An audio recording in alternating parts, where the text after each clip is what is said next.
afternoon. Thank you for tuning into This Is Now. We begin with some news just into our newsroom. Multiple power outages have shut down most of downtown Honolulu. Yeah, Haiku has not released many details, but says repair crews are on site. How many customers are affected is still unknown at this time, but the impact of the outage appears to be pretty widespread. The state says multiple state buildings have been affected, including the state capitol, judiciary, Kalanimoku, and Kamamalu. Offices in those affected state buildings are closed to the public until further notice. Bank of Hawaii says its main banking center is closed temporarily, and the city says most traffic signals in the downtown Chinatown district are out of service, so uniformed HPD officers will be at major intersections to help direct traffic. We're hearing from people who work in downtown who have been told to go home for the day. One woman said she had to walk down 20 flights of stairs. Now, we do have a crew there, and we're going to bring you the latest updates on the situation on air and online.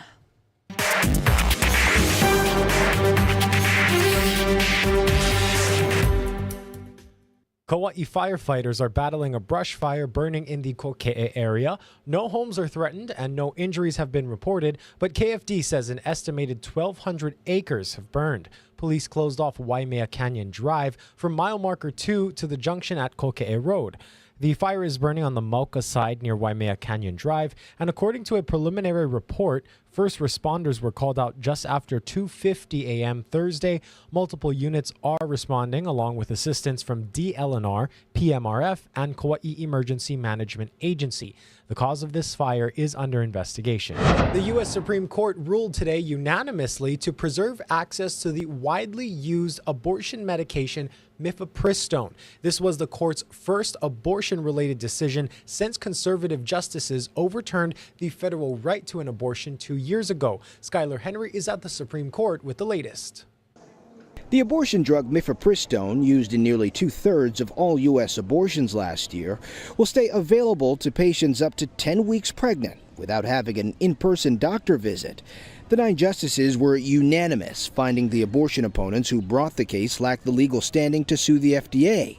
It doesn't have anything to do with whether or not abortion is a protected liberty under the Constitution. It has everything to do with these doctors, this medical group, whether or not they could walk into the courthouse doors and say, I was injured enough to be able to move forward with my suit. President Biden in Italy for the G7 summit praised the decision, but signaled abortion access will be a top issue in November, saying in a statement, it does not change the fact that the right for a woman to get the treatment she needs is imperiled, if not impossible, in many states.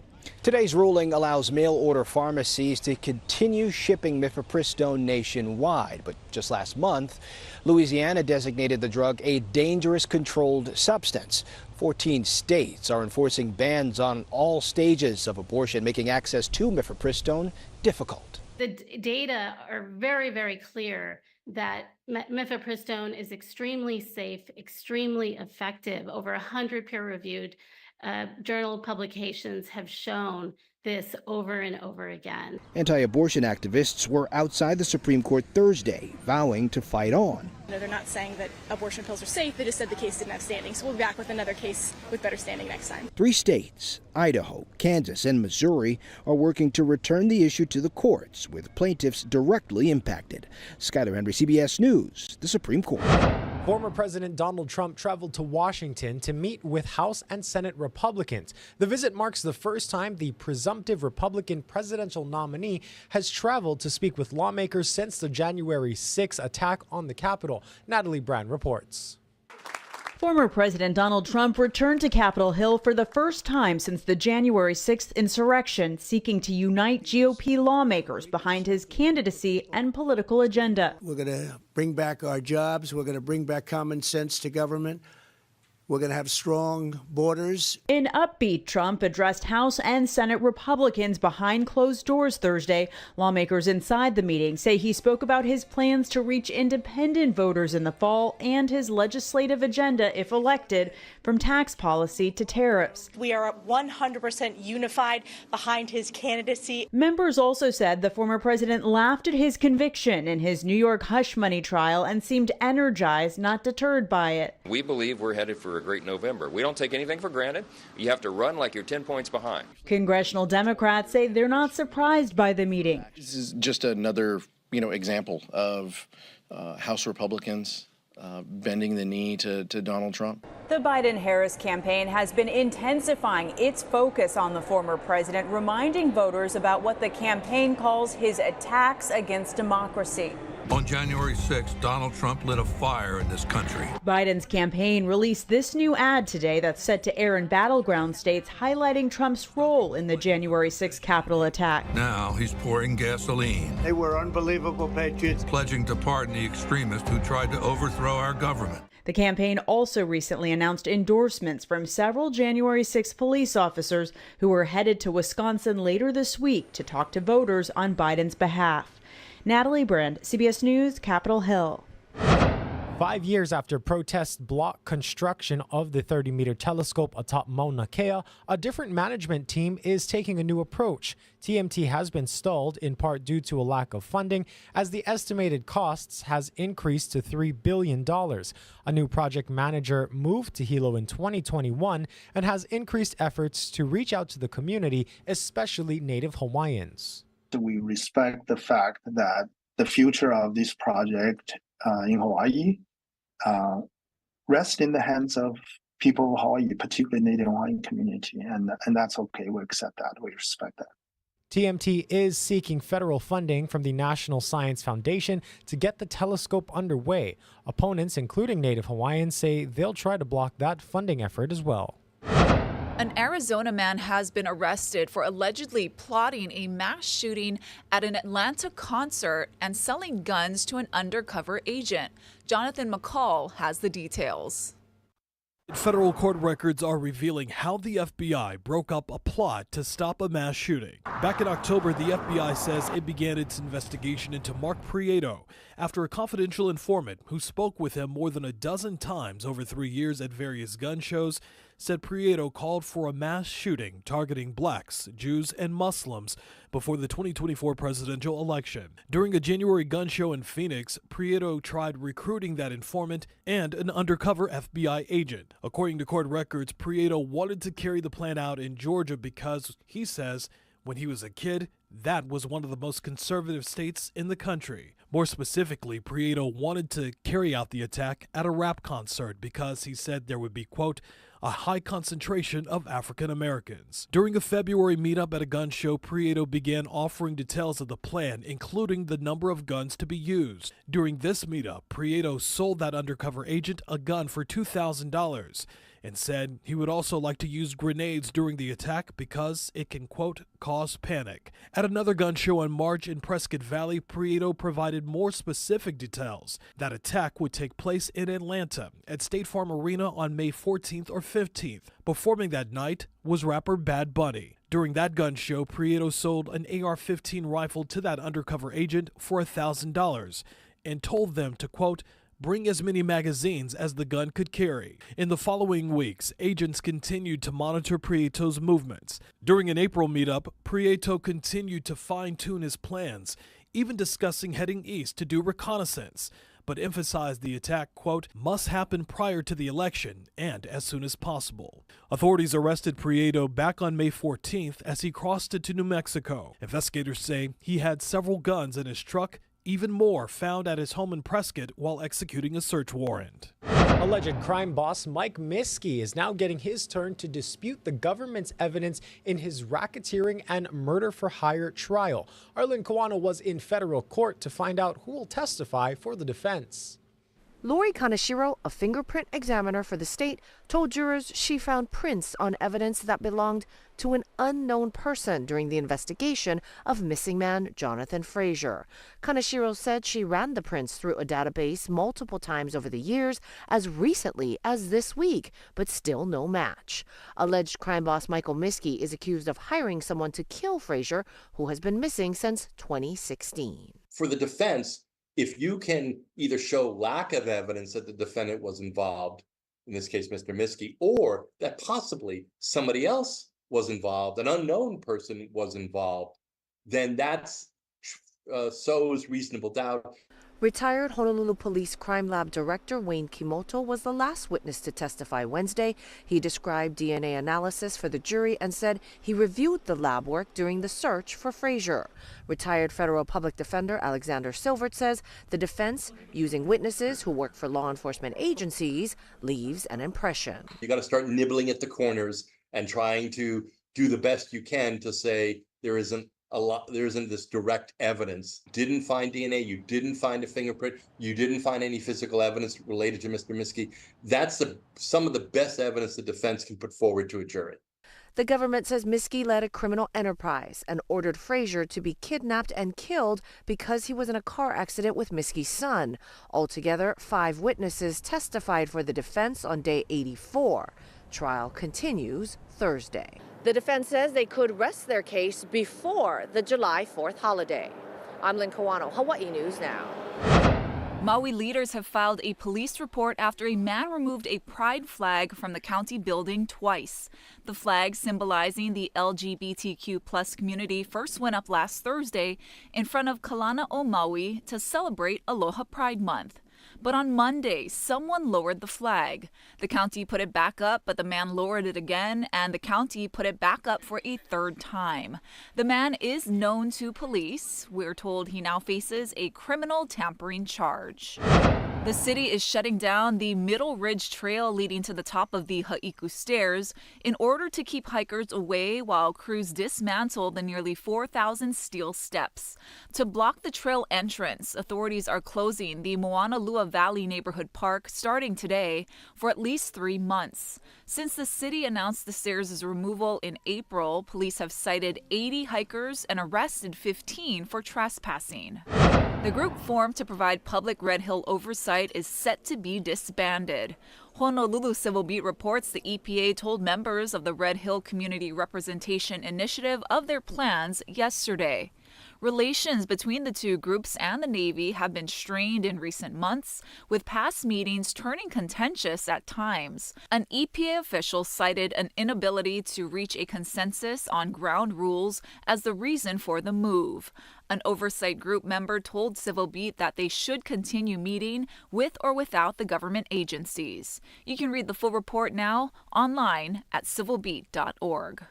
Now it's time for our weekly crime roundup. We're here with Honolulu Crime Stoppers Sergeant Chris Kim. What do you have for us today? Yeah, I have 3 cases I want to highlight. The first case is a theft in the second degree. This happened over at the the Pearl City Home Depot store on Friday, June 7, 2024 at about 6:01 a.m. These 2 individuals walked into the store and stole a generator priced at over $750. Both suspects are being described as unknown males. We do have pretty good video of them, so I want if the viewers can please take a look at our website. I'll give the information later as to where they can see that. The second case is unauthorized entry to a motor vehicle in the first degree. We're using this as an educational tool because they are pretty covered up, but on Monday, June 3rd, 2024, about 3:07 a.m., these 3 individuals, 2 of these individuals actively took part in it. The third individual was the getaway driver / lookout. They basically walked around the parking structure over at 98-099 Uau Place in that area. Looked into vehicles, and what you can see, they actually use a punch tool. They shatter the vehicle's windows, reach in, and then steal items. So once again, just want to remind the viewers to please do not leave anything valuable within your vehicles. There are people like these going around and just basically, lack of better words, going shopping. Yeah, and let's take one more closer look at the start of this video, because that's where you can see the person just going into the vehicle, and it looks as simple as just pushing it in. So what they do, there's a punch tool. So basically what it does, it shatters the glass initially, it causes a kind of spider web, and at that point they're able to push the whole window in. Wow. This particular window is probably held together by the tint film. So it's shattered, but yet once it shatters, you're still able to push the window in and make off with the items. And with something like that, it's kind of hard to protect yourself from, right? There's no way to fully seal your window. But how you can limit the possibility of that happening is not leaving anything within eyesight. Because literally, we have videos of these people just going around. They look into the windows. They look into the windows, and as soon as they see something that they perceive as something valuable, it can be something as simple as an empty gym bag that they think is something of value, and they're going to break your windows. It's better not to leave anything else in there. Got it. And we have one more. As far as the last case, it's an auto theft that happened over on Farrington Highway in the Mokuleia area on Tuesday, May 20, 2024, at about 11 o'clock a.m. Basically, the victim parked his vehicle and he went hiking. When he came back, he found the vehicle was stolen. While driving around the area with a buddy, he saw the suspect driving the stolen vehicle. They tried to stop him. He ended up crashing and fleeing. The complainants were able to get a still photo of the suspect.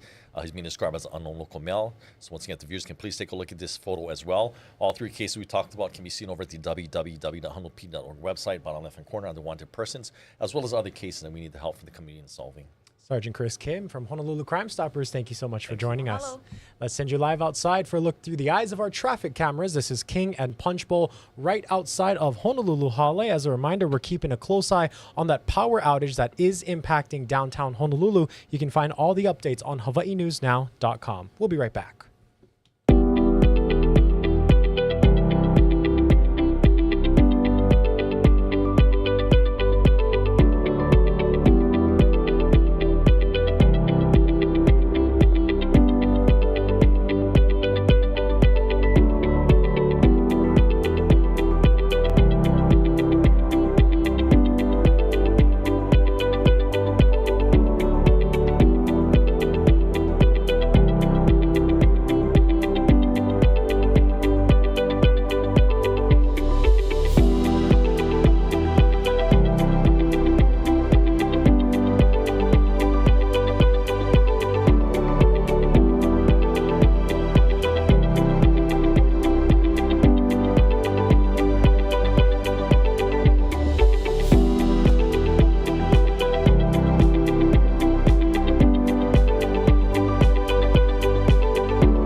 Let's take a look at what we're tracking in our first alert weather headlines. The main first alert that I have for you this morning is that another South Shore swell is going to be moving in late tonight and peaking on Friday and Saturday. We've got breezy trades in the forecast for the foreseeable future, and windward showers are out there this morning as well. Here's a quick look at your surf and shoreline forecast for this morning. West and south facing shores will be on the decline. North and east facing shores are a little bit steady out there. West facing shores this afternoon will be around 2 to 4 feet, 3 to 5 on south facing shores.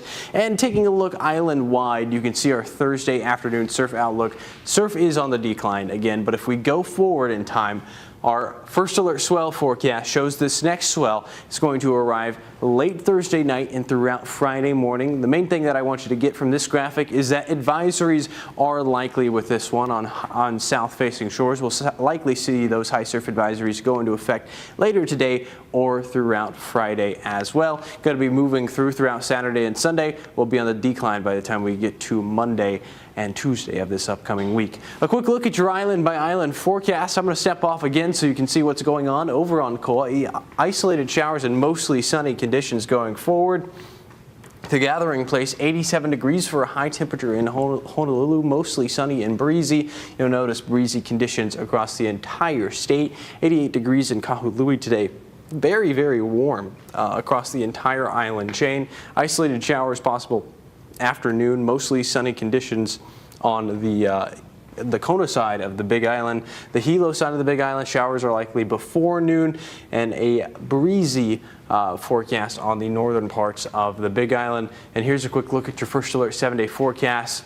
Very breezy conditions across the state, and we will likely see these trade winds stick around for a long time, even beyond 7 days. 87 degrees, very, very warm. That South Shore swell starts to arrive later tonight. A new facility opened in Wahiawa this spring to help foster success for Hawaii's small business owners. Casey Lund takes us there. Welcome to Wahiawa, and more specifically, the Wahiawa Value Added Product Development Center. Now that might sound like a long and complicated name, but the idea is pretty simple. It's all about setting up our growers, producers, creators, our entrepreneurs for success, not just here in Hawaii, but well beyond. And when you see what's inside this renovated hardware store in the center of Wahiawa town, you'll be pretty blown away. Let's check it out. Industrial ovens, fryers, mixers, packaging machines, 33,000 square feet of the latest and greatest food service equipment and technology. This facility has specialized equipment in regards to processing, cutting, cooking, steaming, cold, dry, I mean, whatever the case may be. This facility has most of the equipment that an entrepreneur might need if they want to start a business using ag products in Hawaii. State Senator Donovan Dela Cruz and other partners have been fighting for this vision for more than a decade. If you have a product in mind, let's say you have a family recipe, you have a secret recipe, and you want to turn your hobby into a business, this is the place that's going to teach you how to do that. Lifting up local makers and keeping them here. The great picture is having a facility that's going to support local entrepreneurs.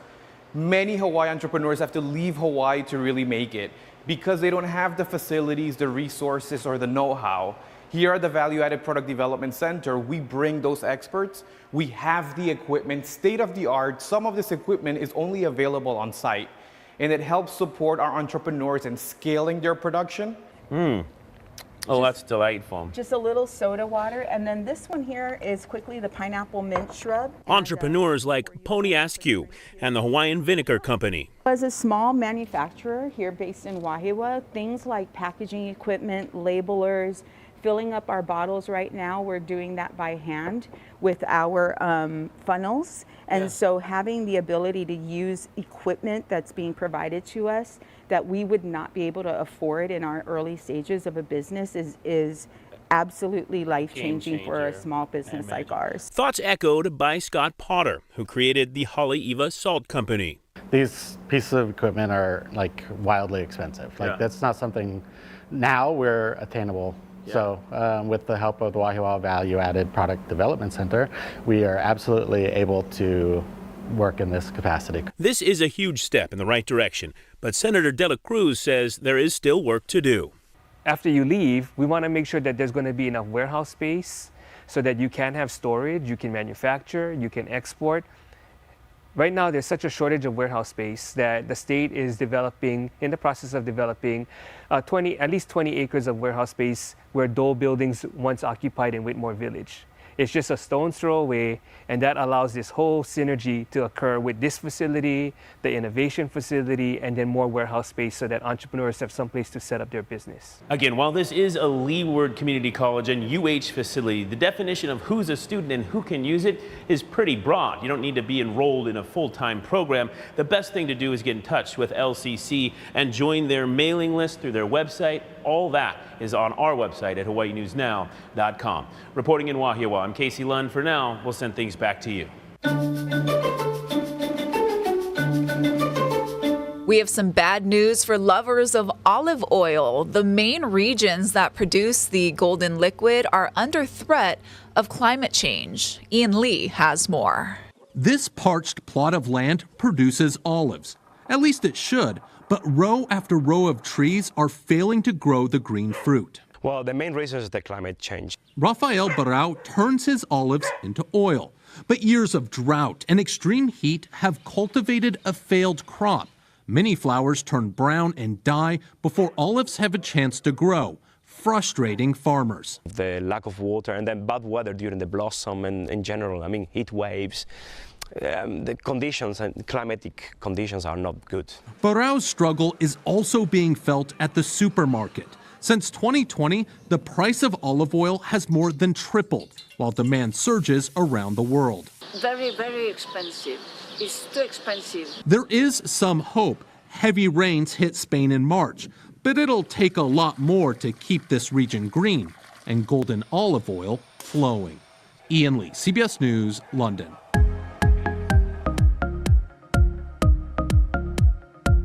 And And in today's good news now, Las Vegas has produced a new millionaire, at least before taxes. The California hotel announced a Hawaii resident won nearly $1,570,000 playing a Wheel of Fortune slot machine. The anonymous guest said they were at the hotel celebrating his son's 21st birthday.